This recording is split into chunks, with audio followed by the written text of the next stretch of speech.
தமிழை பயிலுகின்ற மாணவர்களும் சமம் அளித்திருக்கின்ற காரணத்தினால் நாம் அறிஞர்களை விடுத்து எங்களை அண்ணாந்த மாணவர்களே, எங்களுடைய தமிழ் மொழி மிகவும் எளிமையானது, ஒரு அழகான இலக்கண கட்டமைப்பை கொண்டது, இனிமையானது, செழுமையானது என்று நாங்கள் சிறப்பு கொள்கின்றோம்.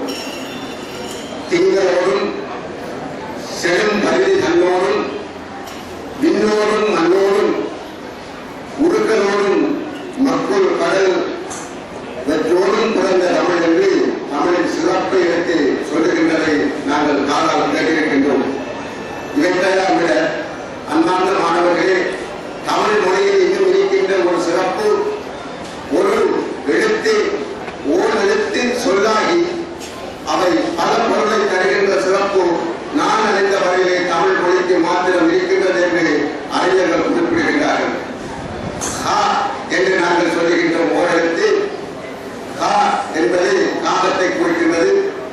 நாங்கள் பொருளை சுமந்து செல்கின்ற காவு கா, அது ஒரு கா.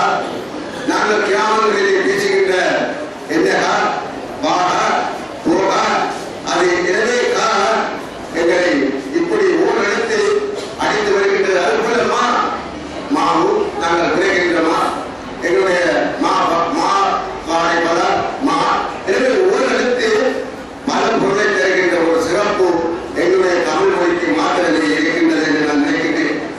அது மாத்திரமல்ல அன்பார்ந்த மாணவர்களே, தமிழ் மொழியிலே ஒரு நோக்க கூட்டு என்று ஒன்று இருக்கின்றது. அது எப்படி எடுத்தாலும் எப்படி படித்தாலும் ஒரே பொருளையும் ஒரே அமைப்பையும் தருகின்றது. இந்த நோக்க கூட்டுக்கு நான் ஒரு உதாரணம் மாத்திரம் சொல்லுகிறேன் மாணவர்களே.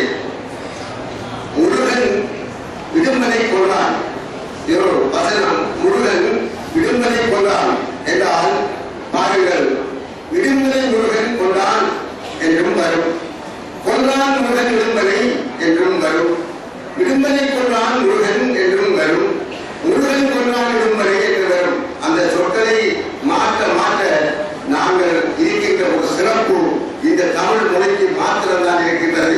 அந்த பொருள் பிசையால் இருக்கின்ற ஒரு விடயம், அந்த சிறப்பு தமிழ் மொழிக்கு மாத்திரம்தான் இருக்கின்றது என்று நான் சொல்லிக்கொள்ள விரும்புகின்றேன். அன்பார்ந்த மாணவர்களே, கடைசியாக நான் சொல்ல வருகின்ற இந்த தமிழ் மொழியுடைய சிறப்பு, எங்களுடைய மொழியோடு எங்களுடைய பண்பாடு கலந்தது, உடலும் உயிருமாக எங்களுடைய மொழியோடு கலந்தது எங்களுடைய பண்பாடு.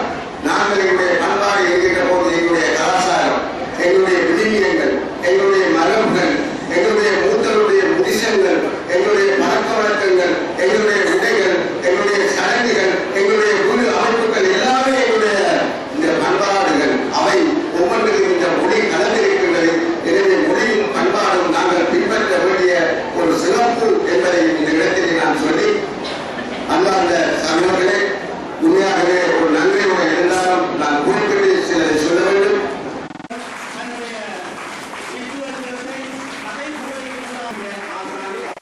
கீர்த்தி தொடர்பான வருடத்திலே மிகவும் பாதிக்கப்பட்டு இந்த ஆஸ்பத்திரியிலேயே நான் 6 மாதத்துக்கு மேலே இருந்திருக்கிறேன்.